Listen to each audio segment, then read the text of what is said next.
భగీరథకు మధ్యంతర బెయిల్పై నేడు నిర్ణయం. బాధితురాలి 2 బర్త్ సర్టిఫికెట్లలో ఏది నిజం? వాదనలన్నీ విన్నాకే ముందస్తు బెయిల్పై నిర్ణయం. విచారణ వచ్చే వారానికి వాయిదా వేసిన హైకోర్టు. భగీరథ్ కోసం కొనసాగుతున్న పోలీసు గాలింపు. బాధిత బాలిక ఫోటోలు వీడియోలు వైరల్ చేస్తున్న వారిపై ఫోక్సో కేసు. 100% అట్లా చేయాలి. ఏంది అది? ఏంది ఇవి మరి? నిజంగానే బాధిత బాలికను అసలే బాధితురాలు ఆమె వీడియోలు ఫోటోలు అన్నీ రిలీజ్ చేసి మార్కెట్లో బజార్లో పెట్టడం అనేది తప్పు. మొత్తానికైతే బండి సంజయ్ కొడుకు దొరుకుతలేడు అట్నే మన పోలీసు వాళ్ళకు. మరి ఈమెయిల్ పంపింది ఎక్కంచెలు తెలుస్తలేదా మీకు?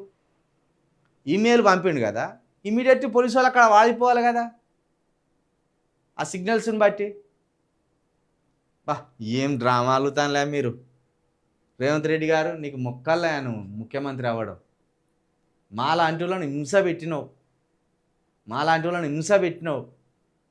బండి భగీరథ్ దొరుకుతలేడని పేపర్ల ద్వారా రాపిస్తాను. ఏం చేయాలి దీన్నిగా? వచ్చే వారానికి వాయిదా వేసిండ్లాట. వచ్చే వారంలోపు బెయిల్ వస్తుంది. ఇప్పుడు సమ్మర్ వెకేషన్ ఉన్నది కోర్టులకు. అసలు ఇది ఒక ప్రత్యేకమైన కేసు కాబట్టి ఇప్పుడు స్వీకరించింది కోర్టు.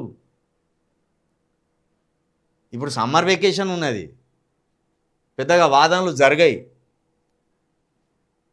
మొత్తానికి వీడియోలు ఎవరైతే బాలిక వీడియోలను వైరల్ చేస్తానో, ఎవరైతే పైశాచిక ఆనందంతో ఫేస్బుక్లో వీడియోలు పెడతానో, అమ్మాయి మీ మీద కూడా ఫోక్సో పడుతుంది అట. అనవసరంగా రెచ్చిపోకుర్రి.